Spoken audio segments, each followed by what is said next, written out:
Hello అండి, ఈ video వచ్చేసి మనకు హార్మోన్ కేబుల్ అనేది మనము టీసీ నుంచి మనకు ప్యానల్ బోర్డ్ అయితే వరకు లాగాలి. ఈ కేబుల్ వచ్చేసి మనకు చాలా వెయిట్ అయితే ఉంటుంది. మనము ఒక ఇద్దరు ముగ్గురు లాగినా కూడా అది రాదనమాట, చాలా హెవీగా ఉంటుంది. ఒక ట్రిక్ అయితే ఉంది ఫ్రెండ్స్, ఇది మనకు మడతలు పడకుండా రింగు తిరగకుండా సింపుల్గా ఒకే మనిషి లాగేటట్టు ఇలా మనకు ఒక రింగులు ఉంటుంది కదా, అలా మనం ఒక రౌండ్గా ఇలా చేసుకుంటూ పోతే కానీ మనకు వైర్ అనేది మడతలు పడకుండా నీట్గా అయితే వస్తుంది. ఇప్పుడు వచ్చేసి ఈ కేబుల్ అనేది 85 మీటర్స్ అయితే ఉంది. ఈ 85 మీటర్స్ మనకు హార్మోన్ కేబుల్ అనేది లాగాలన్నమాట. ట్రాన్స్ఫార్మర్ నుంచి సపరేట్గా ఒక బిల్డింగ్ ఉంది, ఆ బిల్డింగ్ ప్యానల్ బోర్డ్ దగ్గరికి. ఓకే ఫ్రెండ్స్, ఇది వచ్చి చాలా హెవీగా అయితే ఉంది.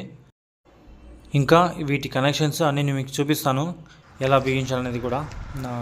ఓకే ఫ్రెండ్స్, ఈ వీడియో మీకు నచ్చితే లైక్ చేయండి, అలాగే షేర్ చేయండి, సబ్స్క్రైబ్ చేయడం మాత్రం మర్చిపోకండి. ఇలాంటి వీడియోస్, ఎలక్ట్రికల్ సంబంధించిన వీడియోస్ నా ఛానల్తో ఉంటాయి. ఇప్పటి నుంచి రోజు అప్లోడ్ చేస్తాను, అప్పుడైతే చేయండి ఫ్రెండ్స్. ఒక రోజు చిక్కు లేకుండా దుక్కుంటా నిదానంగా దా మెల్లిగా దుక్కుంటా పో, చిన్నగా మెల్లిగా దబట ఉరుకో.